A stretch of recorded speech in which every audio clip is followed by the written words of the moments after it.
Baik, assalamualaikum warahmatullahi wabarakatuh. Jumpa lagi bersama saya Ahmad Hamdani Nasution, dan pastinya masih di channel Ahmad Hamdani Nasution. Di video kali ini saya ingin membahas secara ringkas tentang berapa lama akta cerai bisa diambil di pengadilan agama. Jadi inilah yang menjadi pembahasan utama saya dalam video ini. Namun sebelum kita lanjut ke topik utama, alangkah baiknya jika teman-teman yang baru saja bergabung dan menemukan video ini berkenan untuk menekan tombol like dan subscribe, karena like dan subscribe itu gratis. Jadi teman-teman, seperti yang kita ketahui bersama bahwa akta perceraian kan merupakan akta otentik yang dikeluarkan oleh instansi lembaga negara resmi ya. Artinya memang akta perceraian ini merupakan bukti bahwa sudah putusnya perkawinan antara seorang laki-laki dengan seorang perempuan.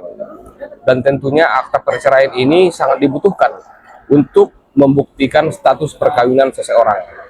Nah, setelah si penggugat mengajukan gugatan ke pengadilan agama, tentunya kan terhadap gugatan tersebut akan diadakan mediasi terlebih dahulu.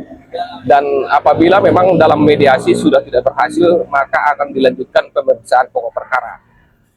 Lalu kemudian setelah pemeriksaan pokok perkara dilakukan, maka oleh hakim yang memeriksa dan mengadili perkara itu akan menjatuhkan putusan.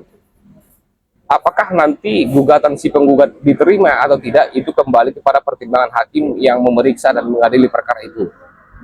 Nah, seandainya, ini contoh ya, seandainya perkaranya itu dikabulkan oleh hakim, maka secara otomatis perkawinan antara seorang laki-laki dengan seorang perempuan dinyatakan putus oleh hukum ya.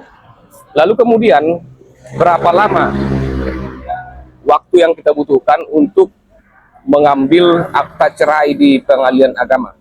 Jadi begini teman-teman, apabila memang pada saat putusan tersebut si tergugat hadir di persidangan, maka pengadilan akan menunggu 14 hari setelah putusan apakah si tergugat akan mengajukan upaya hukum banding atau tidak.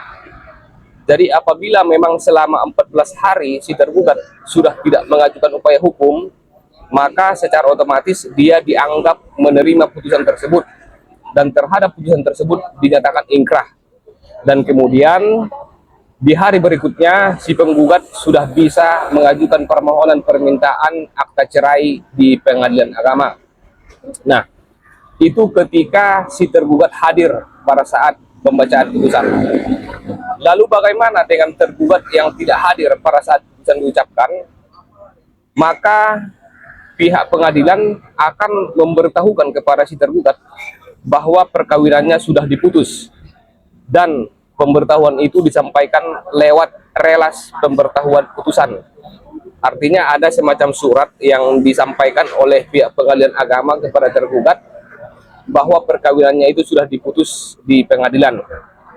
Nah, sebagai contoh misalnya, meskipun di relas panggilan itu tertanggal 14 Januari misalnya, lalu kemudian si tergugat menerimanya di tanggal 16 Januari, maka akan dihitung sejak 16 Januari apabila si tergugat sudah tidak mengajukan upaya hukum, terhitung 14 hari setelah surat pemberitahuan relasi putusan diterimanya, maka oleh pengadilan menganggap bahwasanya si tergugat sudah menerima putusan tersebut sehingga sudah dinyatakan ingkrah. Dan kemudian di hari berikutnya si penggugat sudah bisa mengajukan permohonan permintaan akta perceraian. Jadi kira-kira seperti itu ya teman-teman. Singkatnya begini, akta cerai bisa diambil setelah berkekuatan hukum yang tetap atau ingkrah.